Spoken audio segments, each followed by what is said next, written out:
Hi everyone, so our first question is difference between animal cell and plant cell. So last video में हमने plant cell का structure देखा था और उससे पहले हमने एनिमल सेल का स्ट्रक्चर भी अपलोड करा था। तो आज हम देखते हैं इन दोनों में डिफरेंस क्या है और ये क्वेश्चन इम्पोर्टेंट है, मोस्टली एग्ज़ाम्स में आता है। इस वीडियो में हम 12 जो हैं डिफरेंस आपको दिखाएंगे। सो स्टार्ट करते हैं हम। फर्स्ट हम देखेंगे कि हमारी सेल के जो वॉल्स के अकॉर्डिंग हम एक डिफरेंस देखते हैं। So in animal cell it is enclosed by a thin, मतलब कि पतली सी and flexible living plasma membrane only. मतलब इसमें इन एनिमल सेल में पतली सी फ्लेक्सिबल लिविंग प्लाज्मा मेम्ब्रेन होती है, ठीक है। और हमें पता है जब हमने स्ट्रक्चर बनाई थी प्लांट सेल की तो उसमें दो थी, एक तो सेल वॉल थी और सेल वॉल के साथ साथ plasma membrane.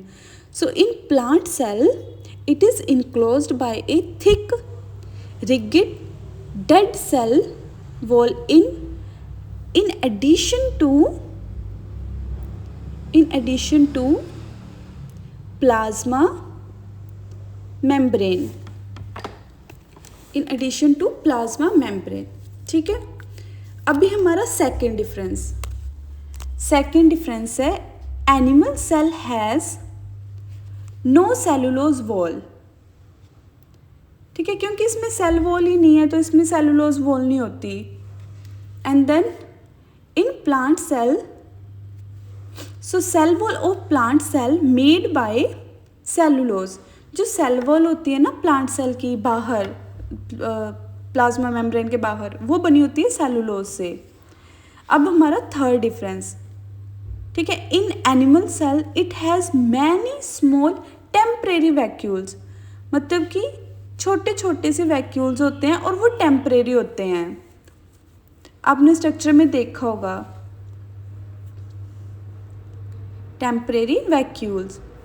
It's same in plant cell it has large, हमने लास्ट स्ट्रक्चर में देखा था ना कि प्लांट सेल में बीच में कितना बड़ा वैक्यूल था जिसे हम सैप वैक्यूल बोलते हैं और वो परमानेंट होता है। It has a large permanent central SAP vacuole. The fourth difference is in animal cell its nucleus is generally near the center. क्यों? क्योंकि इसके जो वैक्यूल्स होते हैं ना वो छोटे छोटे होते हैं तो इसका न्यूक्लियस सेंटर में ही रहता है। बट इन प्लांट सेल इसका अब वैक्यूल्स ही काफ़ी बड़ा है तो वो वैक्यूल क्या करता है, वो न्यूक्लियस को साइड में पुश कर देता है। So it's nucleus pushed to the side due to vacuole, ठीक है। दोनों का डिफरेंस देख लो, एनिमल सेल में सेंटर में रहता है और प्लांट सेल में साइड में हो जाता है। और इसमें दो डिफरेंस हमें सीधा सीधा याद हो जाते हैं कि उसमें क्यों साइड में जाता है, क्योंकि वैक्यूल बड़ा होता है, और उसमें सेंटर में रहता है क्योंकि वैक्यूल छोटा होता है और टेम्परेरी होता है।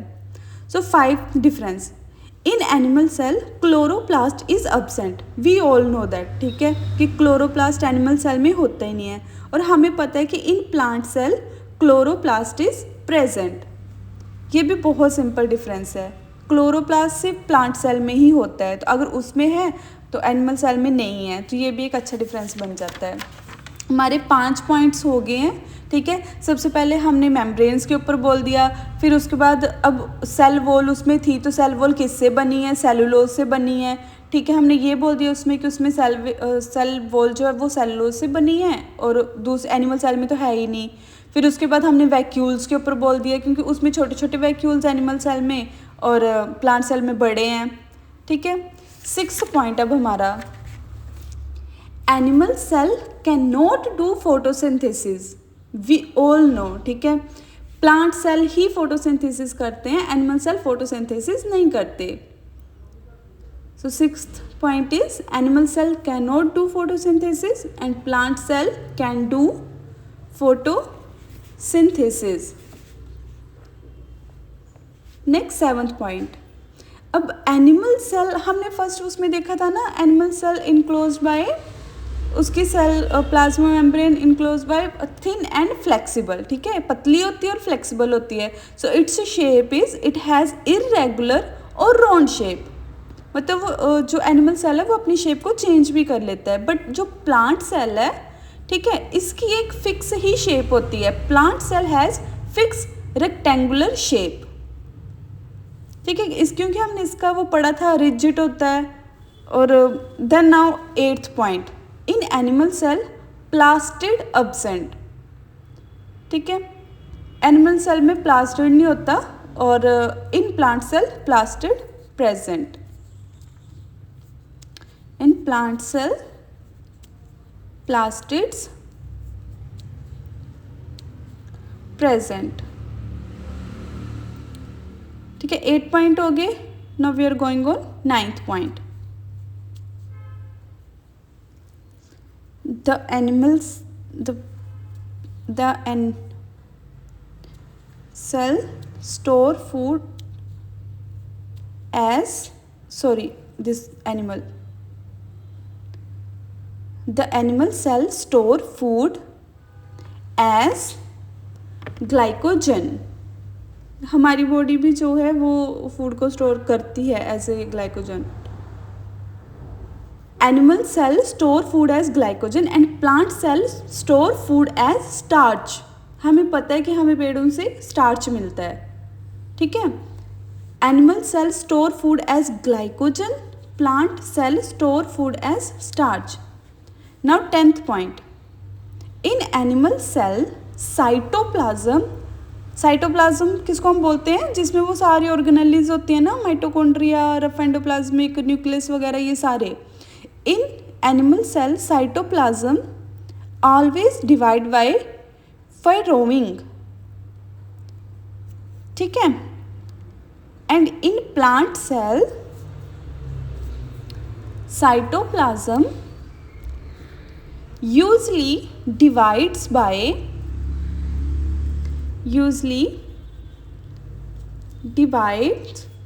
by cell plate method। Cell plate method मैं आपको थोड़ा बना के बता देती हूँ, ठीक है।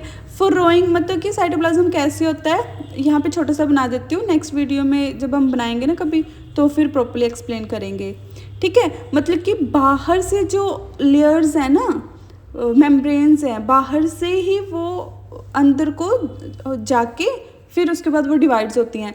और सेल प्लेट मेथड में क्या होता है, बीच से जो है मतलब कि साइटोप्लाज्म से ही एक प्लेट टाइप जो है वो बननी स्टार्ट होती है और फिर धीरे धीरे 2 सेल्स डिवाइड्स हो जाते हैं, ठीक है। वैसे जस्ट एज ए एग्जाम्पल आप लिख भी सकते हो, वहाँ पे बना भी सकते हो ऐसे छोटा सा, टीचर्स को पता चल जाएगा।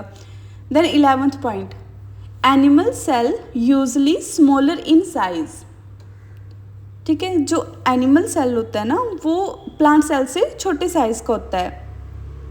ये पॉइंट भी बहुत ज़्यादा सिंपल है, इजीली याद कर सकते हो। अब एनिमल सेल छोटा है, ठीक है, तो फिर प्लांट सेल का यूजली लार्जर इन साइज, उसका तो लार्जर ही रहेगा, ठीक है। 10 पॉइंट्स हमारे हो गए, 11th point and now 12th point. यहाँ पे मैं शॉर्ट्स में लिख देती हूँ, RER present in large amount, present in large amount.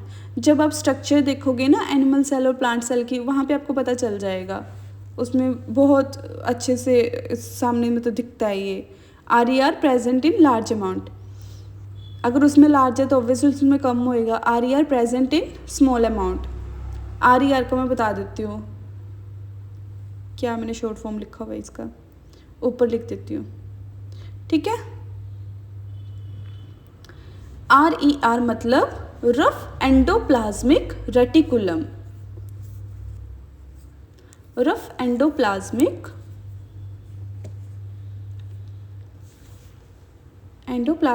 Reticulum, ठीक है। ये हो गए हमारे 12 points, difference between animal cell and plant cell. ये बहुत बहुत सिंपल पॉइंट्स है, बहुत आराम से आप याद कर सकते हो। Thank you.